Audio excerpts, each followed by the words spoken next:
ओम जनार्दनाय नमः। नमस्कार दोस्तों, धर्म कर्म में आपका स्वागत है। आज आप श्रवण करेंगे पुरुषोत्तम मास महात्म्य के 28वें अध्याय का।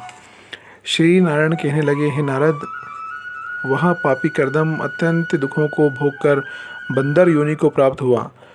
पापों का नाश करने वाला एक सरोवर था जो देवताओं को भी दुर्लभ मर्ग तीर्थ नाम से विख्यात था। इसी तीर्थ में वह ब्राह्मण फलों की चोरी के पाप से बंदर की योनि को प्राप्त हुआ।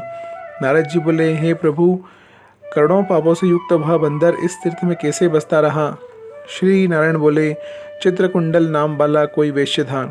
उसकी स्त्री तारक नाम वाली थी। इन दोनों के पुरुषोत्तम मास करते हुए पुरुषोत्तम मास चला गया। पिछला दिन आने पर स्त्री सहित चित्रकुंडल ने अत्यंत प्रसन्नता के साथ उद्यापन किया और उद्यापन कराने के निमित्त स्त्री सहित वेद वेदांग को जानने वाले ब्राह्मणों को बुलाया। हे नारद, वहाँ धन के लोभ से कर्दर्य भी पहुँच गया। जब उद्यापन विधि समाप्त हो गई तो चित्रकुंडल वैश्य ने उन स्त्री सहित ब्राह्मणों को अत्यधिक दान दे प्रसन्न किया। उसकी बहुत सी दी हुई दक्षिणा से ब्राह्मण अति प्रसन्न होकर अपने अपने घरों को चले गए।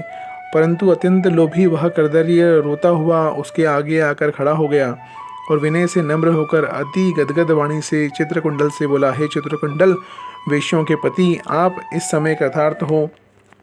आपने जो पुरुषोत्तम का सेवन किया, ब्राह्मणों को बहुत साधन दिया, किंतु मुझ भाग्यहीन को क्यों कुछ न दिया? उस कदर्य के ऐसे वचन सुन उस वैश्य ने कदर्य को भी बहुत साधन दिया। उस ब्राह्मण ने उस धन को लेकर पृथ्वी में गाड़ दिया।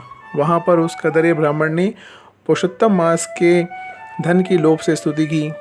पूजा को देखने के महात्म्य से तथा धन के लोभ से ही स्तुति करने से मर्ग तीर्थ को प्राप्त हुआ। नारद जी बोले, हे ब्राह्मण, शीतल जल वाले, घनी छाया वाले, मनोहर वृक्षों से शोभित उस वन में उसे रहने का क्या कारण था, सो आप हमसे कहिए। श्री नारायण बोले, हे नारद, जब रामचंद्र जी ने समुद्र में पुल बांधकर रावण का वध कर दिया तो रावण के मारे जाने से ब्रह्मा, शिव, इंद्रादि सब देवताओं ने प्रसन्न होकर राम जी को वर मांगने के लिए कहा। तो उस समय रामचंद्र जी ने कहा, हे देवताओं, यहाँ पर जो शूरवीर वानर राक्षसों के हाथों मारे गए हैं उनको शीघ्र जीवित कर दो। इतना सुनते ही देवताओं ने अमृत की वर्षा करके सब वानरों को जीवित कर दिया। जीवित होकर सारे वानर जय जयकार कर उठे। फिर रामचंद्र जी विमान में बैठकर चारों ओर खड़े हुए वानरों को कहने लगे, जहाँ जहाँ पर मेरे बहुत काल तक जीने वाले वानर बसेंगे वहाँ वहाँ पर पुष्प फल वाले वृक्ष हो जाएंगे, नदी मीठे जल वाली हो जाएगी, शीतल सुंदर सरोवर होंगे। मेरी आज्ञा से तुम सब जाओ, तुमको कोई नहीं रोकेगा। हे नारद, फिर वह वानर पर्वत जैसा बढ़कर बहुत सी भूख और प्यास से युक्त होकर लोभी हो वन में विचरने लगा। जन्म से ही उसके मुख में पित्त की पीड़ा थी। उस पीड़ा से रात दिन उसके मुख से रुधिर बहता था और वह अत्यंत पीड़ायुक्त होकर कुछ भी नहीं खा सकता था। वह वानर चपलतावश श्रेष्ठ फलों को तोड़ता और मुख के निकट ले जाकर बहुत से फलों को फेंक देता। इस तरह नित्य प्रति निराहार रहते हुए देव योग से पुरुषोत्तम मास आ गया। उसमें भी वह उसी तरह शीत वायु आदि से पीड़ित रहा। कोई समय कृष्ण पक्ष में गहन वन में विचरता हुआ वह प्यासा अमृत जैसे कुंड के जल को पीने को समर्थ नहीं हुआ, परंतु भूख से व्याकुल होकर भी चपलतावश वृक्ष के ऊपर चढ़ गया। एक वृक्ष से दूसरे वृक्ष पर जाता हुआ कुंड में पड़ गया और 5 दिन बाद मृत्यु को प्राप्त हो गया।